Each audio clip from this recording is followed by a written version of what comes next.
Brought to you by V-Guard. Adishakti Tuljabhavani, उभ्या हिंदुस्थानचा आराध्य दैवत छत्रपती शिवाजी महाराज आणि छत्रपती शिवाजी महाराजांनी या महाराष्ट्राच्या मातीतल्या माणसाला जगावं कसं हे शिकवल्यानंतर याच मातीतल्या माणसाला स्वाभिमानासाठी शेवटच्या क्षणापर्यंत लढावं कसं हे शिकवणारे छत्रपती संभाजी महाराज यांच्या पवित्र स्मृतींना अभिवादन करतो।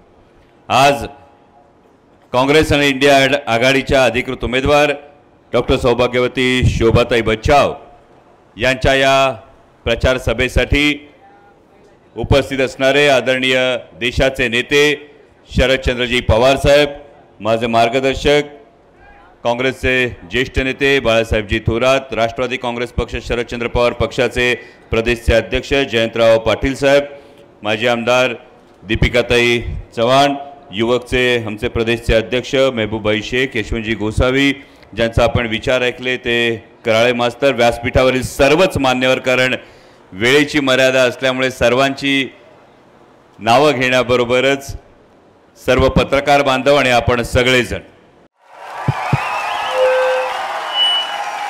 उनका बैकअप सिर्फ कल तक और हमारा चांद तक। हमारा नेता कैसा हो जो नॉन स्टॉप बैकअप दे वैसा हो। अब की बात V-Guard इन्व्हर्टर बैटरी का चमत्कार। खरं तर आज बागलाणमध्ये उभं राहून, सटाण्यामध्ये उभं राहून आपणा सगळ्यांना संबोधित करत असताना एका वेगळ्या जबाबदारीची तुम्हाला जाणीव करून द्यायला आलोय। कारण इथून जेमतेम 25-30 किलोमीटरवर साल्हेरचा किल्ला आहे। हा तोच साल्हेरचा किल्ला आहे भावांनो की छत्रपती शिवाजी महाराजांनी जेव्हा सुरत लुटून दिल्लीपतीचा नक्षा उतरवला होता तेव्हा ती लुटीची संपत्ती जी सुरक्षित ठेवण्याचं काम केलं ते त्या साल्हेरच्या किल्ल्याने केलं। जेव्हा लाखाची फौज साल्हेरच्या किल्ल्यावर चालून आली तेव्हा त्या लाखाच्या फौजेला, दिल्लीच्या लाखाच्या फौजेला नमवण्याचं काम कोणी केलं असेल तर ते या बागलांच्या मातीनं केलं आणि ती जबाबदारी आता पुन्हा तुमच्या सगळ्यांच्या खांद्यावर आहे।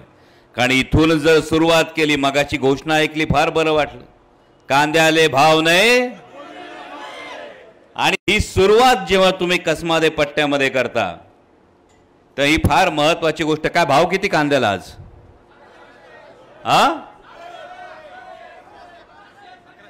700 का 1100? 800? मग सगळ्यांनी मिळून आता एक घोषणा द्या, भाव किती आहे? 1100 रुपये भाव आहे ना। आता सगळ्यांनी मिळून घोषणा द्या, जय श्रीराम। देव आपला पण आहे, कोणाची मक्तेदारी नाहीये। द्या घोषणा, जय श्रीराम, भारत माता की। आता कांद्याला भाव किती झाला? भाइयों बहनों, उनके राज में पावर रहे अनस्टेबल और हम रखे सब स्मूथ और स्टेबल। हमारा नेता कैसा हो जो स्टेबल पावर दे वैसा हो। अब की बार V-Guard AC स्टेबलाइजर का चमत्कार। परत घोषणा एकदा द्या, जय श्रीराम, भारत माता की। आता कांद्याला भाव किती झाला? माझ्या भावांनो, ही महत्वाची गोष्ट आहे, कोणाच्याही भावना नाही। देश तुमचा आणि आमचा आहे, त्याचा जय जयकार आम्ही सुद्धा करणार। देव तुमचा आणि आमचा आहे, त्याचा जय जयकार आम्ही सुद्धा करणार। पण देवाच्या नावाने घोषणा देऊन माझ्या कष्ट करणाऱ्या शेतकऱ्याच्या कांद्याला भाव मिळत नाही, ही गोष्ट फार महत्वाची आहे, ही आधी लक्षात घ्या। काल पिंपळगाव बसवंतला सभा झाली, पिंपळगाव बसवंतला माननीय पंतप्रधानांची सभा झाली आणि माननीय पंतप्रधान जेव्हा येऊन विचारत होते आदरणीय पवार साहेबांनी काय केलं, त्या पंतप्रधानांना बाजार समितीच्या कमानीवरचं नाव आधी झाकावं लागलं।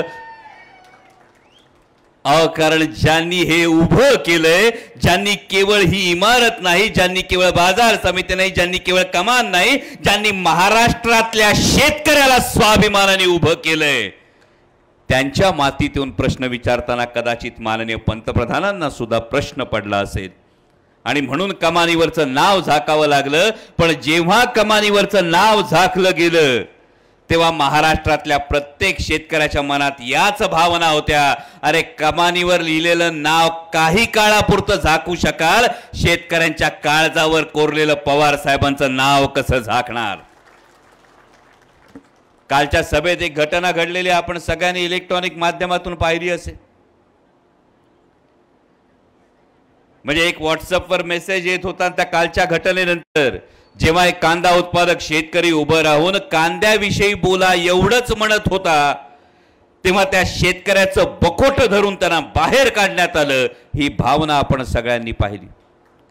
आणि त्याच वेळी माननीय पंतप्रधानांनी स्टेजवरून पुन्हा एकदा जय श्रीरामचा नारा दिला आणि माझ्यासारख्या कार्यकर्त्याच्या मनात एक प्रश्न निर्माण झाला.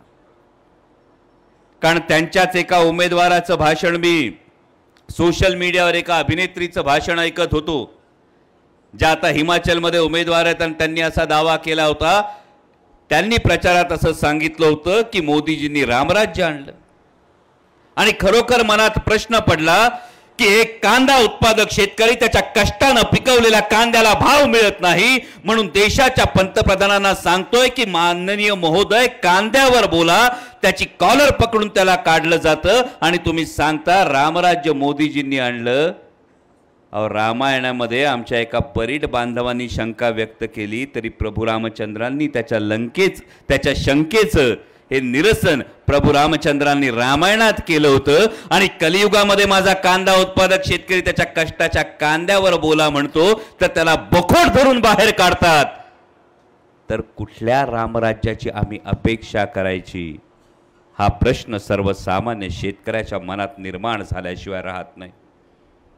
आठवून बघा, 2 डिसेंबरला कांद्याला भाव किती होता? 4,500 रुपये होता. 4,000 रुपयापर्यंत भाव गेला का नाही 2 डिसेंबरला? 2 डिसेंबरला 4,000 पर्यंत भाव होता. 3 डिसेंबरला कांद्यावर निर्यात बंदी लादली आणि जो 4,000-4,500 वर भाव गेला होता तो जेमतेम 600, 700, 800 वर गेला. 1000 पकडा. मी काल कुठल्या तरी बहुतेक दिंडोरीच्या त्यांच्या उमेदवारांचं भाषण ऐकलं, स्टेटमेंट वाचलं. त्यावेळी त्यांनी सांगितलं कांदा प्रश्नावर विरोधकांनी राजकारण करू नये. मी प्रामाणिकपणे सांगू इच्छितो की होय, आम्ही बघितलं संसदेत, मी होतो, आमच्या नेत्या खासदार सुप्रियाताई सुळे होत्या, 39 खासदार महाराष्ट्रातले, हे भारतीय जनता पक्ष महायुतीचे हे 39 खासदार मागच्या लोकसभेमध्ये होते. आणि जेव्हा आमचा प्रश्न निर्माण झाला होता, कांद्याची निर्यात बंदी झाली, त्यानंतर अधिवेशन झालं, तेव्हा माझे डोळे भिरी शोधत होते या कसमारे पट्ट्याचं प्रतिनिधित्व करणारे खासदार कुठंतरी कांद्याविषयी बोलतील. पण दिंडोरीच्या खासदार कांद्याविषयी बोलल्या नाहीत, धुळ्याचे खासदार कांद्याविषयी बोलले नाहीत, चकार शब्द काढला नाही. मी आणि सुप्रियाताई कांदे घेऊन संसदेत उभे होतो, शेवटी आमचं निलंबन करण्यात आलं. आणि आता मात्र असं सांगेल, आणि खरंच प्रश्न पडला होता, कारण तिकडे दिंडोरीच्या खासदार होत्या, त्या आरोग्य राज्यमंत्री होत्या देशाच्या, धुळ्याचे जे खासदार होते ते संरक्षण राज्यमंत्री होते 2014 ते 2019. मला असं वाटत होतं ही वजनदार माणसे माझ्या कांदा उत्पादक शेतकऱ्याच्या व्यथेला हे आवाज देतील, त्या वेदनेला हे आवाज देतील. पण भारतीय जनता पक्षामध्ये काम करत असताना जर सर्वसामान्य शेतकऱ्यांच्या हिताची गोष्ट तुम्ही मांडू शकत नसाल तर खरंच प्रश्न पडतो की मत कुठल्या तोंडाने मागणार. आणि जो चेहरा तुम्ही पुढे करणार त्या मोदींना बघून तर आता शेतकऱ्यांनी ठरवलंय कांद्याले भाव नाही, मोदीले मत नाही. कारण हा कांदा जरी तुम्ही म्हणत असलात की आता राजकारणाचा विषय करू नका, पण कांदा आमचा राजकारणाचा विषय नाही, कांदा आमच्या भावनांचा विषय. त्यात कुठल्या कुठल्या भावना असतात.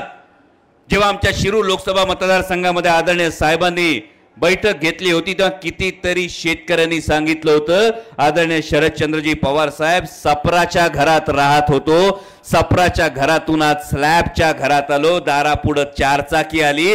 याचं कारण आदरणीय पवार साहेबांनी कांद्याविषयी घेतलेली भूमिका, कांद्याविषयी घेतलेलं धोरण. त्यामुळे कांदा राजकारणाचा नाही, कांदा आमच्या भावनेचा विषय. कुठल्या भावना गुंतलेल्या असतात. लेकीचं लग्न करायचं असतं, तिचं लग्न कुठल्या थाटामाटात करणार, या भावना माझ्या शेतकऱ्याच्या कांद्याच्या भावाशी जोडलेल्या असतात. पोराच्या शिक्षणाचा जो खर्च असतो त्या शिक्षणाचा खर्च असतो, पोराचं भविष्य असतं, त्या भावना माझ्या कांद्याशी जोडलेल्या असतात. वर्षभराचा खर्च कसा चालणार या भावना आमच्या कांद्याशी जोडलेल्या असतात. आणि त्या कांद्याचा जेव्हा चिखल होतो ना तेव्हा तो फक्त कांद्याचा नसतो, तो आमच्या भावनांचा, आमच्या स्वप्नांचा आणि आमच्या मेहनतीचा चिखल असतो. याचं उत्तर भारतीय जनता पक्षाला येत्या निवडणुकीत द्यावं लागेल. बरं, जी परिस्थिती कांद्याची तीच कापसाची. मगाशी कराळे गुरुजी म्हणाले कापसाला जेव्हा भाव चढला तेव्हा याच मोदी सरकारनं, याच भारतीय जनता पक्षाच्या सरकारनं ऑस्ट्रेलियातून कापूस आयात करला, कापसाचे भाव पाडले. आमच्याकडे टमाट्याला 4 दिवस भाव चढले. 4 दिवस भाव चढल्याबरोबर नेपाळ मधून 17,500 टन टोमॅटो आयात केला आणि टोमॅटोचे भाव पाडले. आता सांगायला येतील काही जण, सांगतील कांद्याची निर्यात बंदी आम्ही उठवली. माझ्या भावांनो, फसवी उठवली. विचार करा, 2 डिसेंबर 3 डिसेंबर पासून जी निर्यात बंदी चालू होती याच्याने भलं कुणाचं केलं. 2019ला आले होते ना सांगायला पुलवामाच्या हल्ल्यानंतर, तेव्हा सांगत होते पाकिस्तानला आम्ही सबक शिकवतो म्हणून. माझ्या कांदा उत्पादक शेतकऱ्यांनी याचा विचार केला पाहिजे की या संपूर्ण निर्यात बंदीच्या काळामध्ये जागतिक बाजारपेठामध्ये, मिडल ईस्टच्या बाजारपेठेमध्ये पाकिस्तानचा कांदा, जेव्हा तुम्ही 700 रुपयांनी कांदा घालून रडत होतात ना, पोरांना डोळ्यातली आसवं दिसू नये, बायकोला दिसू नये, नवऱ्याच्या चेहऱ्यावर किती टेन्शन येते म्हणून बाईने डोळे पुसून जेव्हा घरात शिरत होता ना 700 रुपयांनी कांदा घालत, तेव्हा पाकिस्तानचा शेतकरी 45 आणि 50 रुपयांनी कांदा घालत होता. जेव्हा तुमचा कांदा 7 रुपयाला जात होता, जेव्हा तुमच्या कांद्याची माती होत होती, तेव्हा केवळ या भारतीय जनता पक्षाच्या धोरणामुळे पाकिस्तानच्या शेतकऱ्याचा कांदा हा तसाच तुमचा 700 रुपये, त्यांचा 4,500 रुपये चालला होता. हे मोदी सरकारला विचारायला पाहिजे. कंबरड तुम्ही पाकिस्तानचं मोडणार होते, पण कंबरड मोडलं तुम्ही आमच्या कांदा उत्पादक शेतकऱ्याचं मोडलं. आता सुद्धा परिस्थिती बघा भावांनो, जे सांगायला येतील ना निर्यात बंदी उठवली, कशी उठवली ती बघा. ही पोलखोल आहे. निर्यात बंदी उठवत असताना आधी गुजरातच्या शेतकऱ्यांचं भलं करायचा प्रयत्न केला. त्यानंतर $550 पर मेट्रिक टन, टनावर $550 हा चार्ज आहे. त्याच्यावर 40% निर्यात शुल्क आहे. हे झाल्यामुळे झालं काय जागतिक बाजारपेठेत, तुम्हाला वाटलं होतं पहिली बातमी आल्याबरोबर निर्यात बंदी उठली, आता परत चाललो आपण 2000 कडे येईल, 2400 येईल, वाटलं होतं का नाही? का झालं नाही भावांनो हे समजून घ्या. कारण $550 टनावर तुमच्या बोकांडी टाकले, त्याच्यावर 40% निर्यात शुल्क आपल्या बोकांडी टाकलं. परिणाम काय झाला? जागतिक बाजारपेठेमध्ये इजिप्तचा कांदा मिळतोय 35 रुपयांनी, श्रीलंकेचा कांदा मिळतोय 50 रुपयांनी, पाकिस्तानचा कांदा मिळतोय 60 रुपयांनी. पण आपल्या बोकांडी असलेलं $550 पर मेट्रिक टन आणि त्याच्या पलीकडे 40% निर्यात शुल्क आणि 5 रुपये किलो मागे जर निर्यातीचा खर्च पकडला तर आपला कांदा बाजारात जातोय 74-75 रुपयांनी. कोण उचलणार कांदा आपला? त्यामुळे सांगताना जे कोणी येऊन सांगतील निर्यात बंदी, तेव्हा लक्षात ठेवा निर्यात बंदी उठवली ही फसवी उठवली, पुन्हा आपलं कंबरड मोडणारी ही निर्यात बंदी उठवली आहे. आणि म्हणून हा फरक बघा. डिसेंबर पासून आक्रोश सुरू आहे, त्याच्या आधी ऑगस्ट मध्ये 40% निर्यात शुल्क लादलं, 3 डिसेंबरला निर्यात बंदी केली. हीच परिस्थिती 2013 मध्ये उद्भवली होती. आदरणीय शरदचंद्रजी पवार साहेब जेव्हा कृषी मंत्री होते तेव्हा हेच भारतीय जनता पक्षाचे नेते गळ्यात कांद्याच्या माळा घालून संसदेत येत होते. आदरणीय पवार साहेबांना सांगत होते कांद्याची निर्यात बंद करा, कांद्याची निर्यात बंद करा. 2024 आणि 2013 निवडायचंय काय ते बघा भावांनो. 2013ला जेव्हा भारतीय जनता पक्षाचे नेते सांगत होते कांद्याची निर्यात बंद करा, आदरणीय पवार साहेबांनी सांगितलं काहीही झालं तरी माझ्या कांदा उत्पादक शेतकऱ्याच्या ताटात माती कालवण्याचं पाप होणार नाही म्हणजे नाही. कांद्याची निर्यात बंद होणार नाही.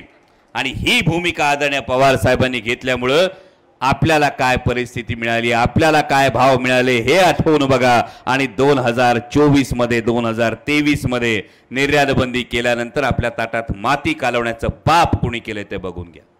पण आता 20 तारखेपर्यंत सगळ्याचा हिशोब द्यायचा आहे. हिशोब पूर्ण करावाच लागल. कारण मगाशी कराळे मास्तरांनी बहुतेक सांगितलं, दिल्लीच्या सीमांवर जे आंदोलन झालं त्या दिल्लीच्या सीमांवरच्या आंदोलनाचा परिस्थिती आपण बघितली.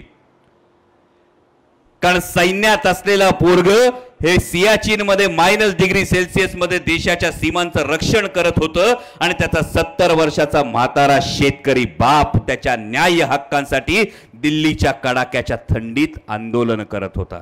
आणि या शेतकऱ्याच्या नशिबी काय आलं? अश्रुधुराचा मारा, पाण्याचे फवारे, तारेचं कुंपण, रबरी गोळ्यांचा मारा, या हे सगळं शेतकऱ्यांच्या नशिबी आलं. माझ्या कसमादे पट्ट्यातल्या भावांनो, शेतकरी बांधवांनो, एक सांगू इच्छितो, दिल्लीतल्या शेतकऱ्यांनी जे अनुभवलं ते जात्यात असतील तर आपण सुपात आहोत. आत्ताच सावध व्हा आणि 20 तारखेला मतदान करताना जागरूक व्हा. जे पाहुणे रावळे असतील, दिंडोरी लोकसभेमध्ये जे पाहुणे रावळे असतील, आपल्या धुळे लोकसभा मतदारसंघामध्ये जेवढे पाहुणे रावळे असतील, या प्रत्येकाला सांगा मत द्यायला फक्त 5 मिनिटं लागतात. पण मत द्यायला 5 मिनिटं लागत असताना या 5 मिनिटात शेतकऱ्याच्या चुराडा झालेल्या सगळ्या स्वप्नांचा हिशोब घ्यायचा आहे. संविधानात्मक पद्धतीने जात असताना म्हणजे एखाद्या शेतकऱ्याला विचारलं काय झालं, असं जर कुणी आपल्या स्वप्नाचा चुराडा केला तर काय वाटतं? कंसाबी शेतकरी सांगन अशी जाळ काढावं असं वाटतं का नाही? पण संविधानात्मक पद्धतीने जात असताना जाळ काढायचाच, पण तो मतदान केंद्रावर जाऊन EVM वर हातच चालवायचा आहे, पण तो पंजा चालवायचा आहे. एवढी गोष्ट प्रत्येकाने लक्षात ठेवा. शेवटचे 4 दिवस राहिलेत. या 4 दिवसात अनेक चमत्कारिक गोष्टी होतात. सगळ्या लोकसभा मतदारसंघांमध्ये आम्ही ही सगळी चर्चा ऐकली. तेव्हा भावांनो सावध व्हा. केंद्रातलं सरकार बदलणार ही काळ्या दगडावरची रेग आहे म्हणजे आहे. काँग्रेस, राष्ट्रवादी काँग्रेस पक्ष, शरदचंद्र पवार, शिवसेना, इंडिया आघाडीचं सरकार केंद्रात येत असताना एवढीच विनंती करतो की 2 पर्याय असतात कायम, की हो हे आमच्या डोळ्यासमोर घडलं असं म्हणून परिवर्तनाचे साक्षीदार होता येतं, नाही तर हो हे आम्ही आमच्या हाताने घडवून दाखवलं हे म्हणत परिवर्तनाचे शिलेदार होता येतं. माझी आपणा सर्वांना विनंती आहे बागलाणवासियांनो, परिवर्तनाचे शिलेदार व्हा आणि 20 तारखेला डॉक्टर शोभाताई बच्चाव यांच्या नावासमोरील पंजाच्या चिन्हासमोरचं बटन दाबून ही बागलांची वाघीण, ही कसमादे पट्ट्यातली वाघीण मोठ्या मताधिक्यानं संसदेत पाठवा एवढीच विनंती करतो आणि थांबतो. धन्यवाद. जय Shivray. Brought to you by V-Guard.